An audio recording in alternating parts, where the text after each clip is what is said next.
exist in Sierra Leone. So again, going back to what I've been showing you, friends, family, angels, venture capital, etc. So this was to put this discussion and this thing in perspective.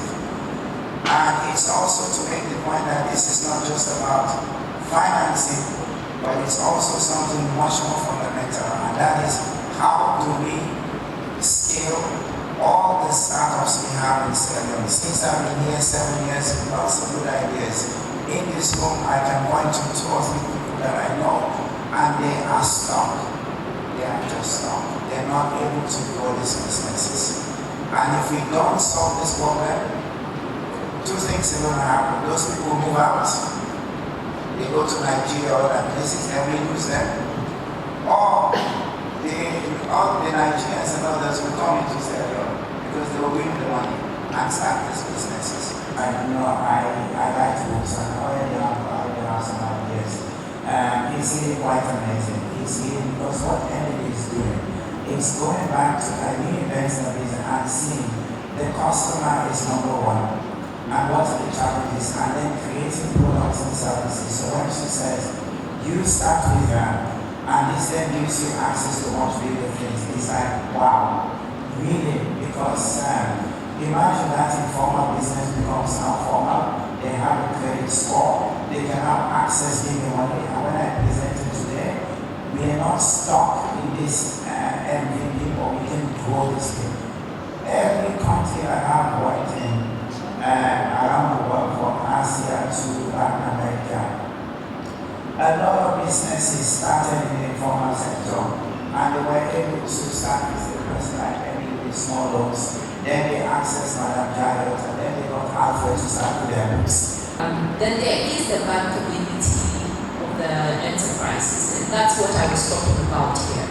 That it is not enough that there is capital, that there is capital out there. It's also, is your enterprise or the enterprise that you're building, is it bankable, right? In the sense that have you built it in a way that a commercial funder can come, fund it, and extract value out of it? Because they're not doing it out of the goodness of their heart. Actually, no person who's giving you capital is doing it out of the goodness of their heart. Maybe your parents, but everyone else is expecting something in return. So as you're building the structures of your enterprises, have you built something that is bankable? Is a salon access to finance? You can move on to the next one. Our objective is to contribute to a sustainable and inclusive economic development, to create jobs, and to create jobs in the agricultural sector. We are targeting all enterprises in the agricultural value chain. And what we do as a community is basically that collecting borrowers and lenders. So for example, we have someone who is in need of 5,000 loans, and because we deal with informal businesses mainly, say for example, that Makituma Congo Market need 5,000 loans for his stock, and in Wanguna Bank, because they're not meeting criteria for that small micro loan, they come to it, and we pair that individual with someone who has 5,000 loans and is willing to lend that 5,000 loans in return for passive income. And so that is basically what we do. We have a platform where lenders and borrowers can interact, and we are in the middle as the intermediary. Intermediary because we find ourselves in an environment, an ecosystem that has,